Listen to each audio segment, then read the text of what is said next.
On a misty October evening, a group of friends decided to embark on a ghost hunting adventure in what was reputed to be the scariest abandoned house in the UK, Ravenwood Manor.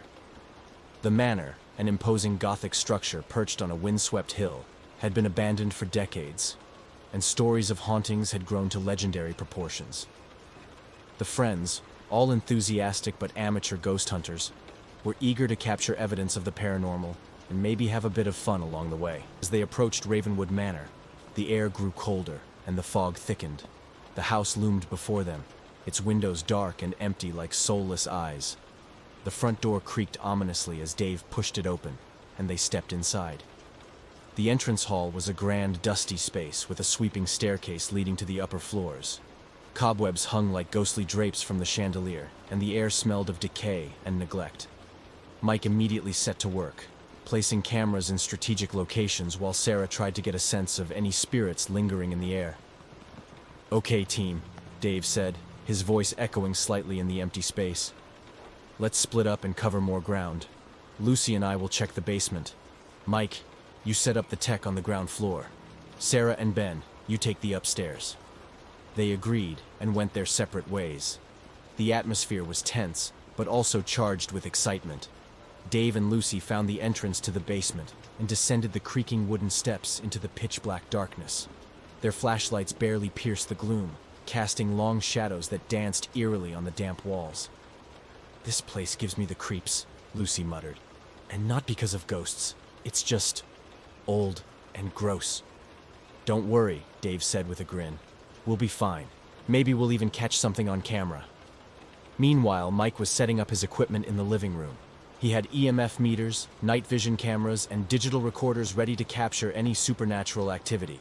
He moved from room to room, leaving gadgets in each one, whistling to keep his nerves at bay. Upstairs, Sarah and Ben explored the labyrinthine corridors. Sarah closed her eyes and extended her senses, hoping to pick up any spiritual energy. Ben, on the other hand, was more interested in finding opportunities for pranks. He couldn't resist the urge to have a bit of fun at the expense of his friends. As they walked, Ben spotted an old wardrobe in one of the bedrooms. He opened it, saw that it was empty, and an idea formed in his mind. He quietly slipped inside and waited for Sarah to notice he was gone. "Ben?" Sarah called, her voice tinged with concern. "Where did you go?" She walked back down the corridor, peeking into rooms, growing increasingly worried. When she reached the bedroom with the wardrobe, Ben leaped out with a loud "Boo!" Sarah screamed, her face pale with shock. Then she saw Ben doubled over with laughter and punched his arm. "That's not funny, Ben," she scolded. "You almost gave me a heart attack." Ben just chuckled. "Lighten up, Sarah. We're here to have fun, remember?" Back in the basement, Dave and Lucy had discovered an old wine cellar. The rows of dusty bottles gave the place an eerie atmosphere, and Lucy couldn't shake the feeling that they were being watched. As they explored further, they heard a strange, low moaning sound. They froze, their flashlights flickering. "Did you hear that?" Lucy whispered. "Yeah," Dave replied, his voice tense. "Let's check it out." They followed the sound to a corner of the cellar, where they found a rusty old pipe. The moaning was coming from the wind blowing through it, creating a haunting melody. They both laughed, relieved that it was nothing supernatural. "See? There's always a logical explanation," Lucy said, feeling vindicated. Back on the ground floor, Mike was reviewing footage on his tablet when he noticed something odd. One of the cameras had captured a shadowy figure moving in the hallway. He replayed the clip several times, trying to determine if it was one of his friends or something else entirely. His curiosity piqued. He decided to investigate. As Mike walked down the hallway, he heard a faint giggling sound.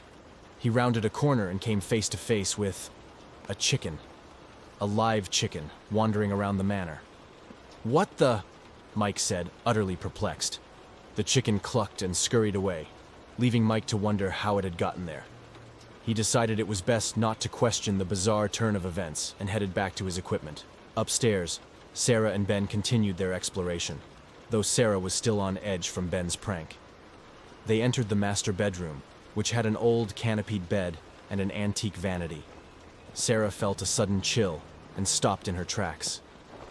"There's something here," she said softly.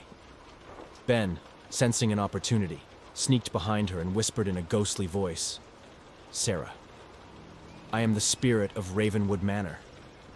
Sarah jumped and spun around, ready to scold Ben again, but then they both heard a loud crash from the hallway. They rushed out to find Mike standing over a broken vase, with the chicken clucking indignantly beside him. "What on earth is going on?" Sarah asked, bewildered. "Don't ask," Mike replied, shaking his head. At that moment, Dave and Lucy returned from the basement, looking pleased with themselves. "Find any ghosts?" Ben asked, smirking. "No, just an old pipe making creepy noises," Dave said. "What about you guys?" "Well, we found a chicken," Mike said, gesturing to the bird. They all burst out laughing, the tension melting away. It seemed their ghost hunt had turned into a comedy of errors. As they gathered their equipment and prepared to leave, they heard a faint, eerie laughter echoing through the manor. They paused, looking at each other with wide eyes. "Did anyone else hear that?" Lucy asked, her voice shaky. Before anyone could respond, the laughter grew louder, and then a figure stepped out of the shadows. It was an old man, dressed in a caretaker's uniform, laughing heartily. "Sorry, folks," he said, wiping tears of laughter from his eyes. "I couldn't resist. I'm the caretaker here. The chicken's mine. I like to play a little prank on anyone who comes ghost hunting." The friends stared at him, then at each other, and burst into laughter again.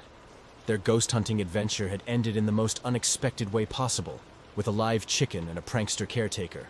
As they left Ravenwood Manor, still chuckling at the night's events, they all agreed that while they might not have found any real ghosts, they had certainly found an unforgettable story to tell.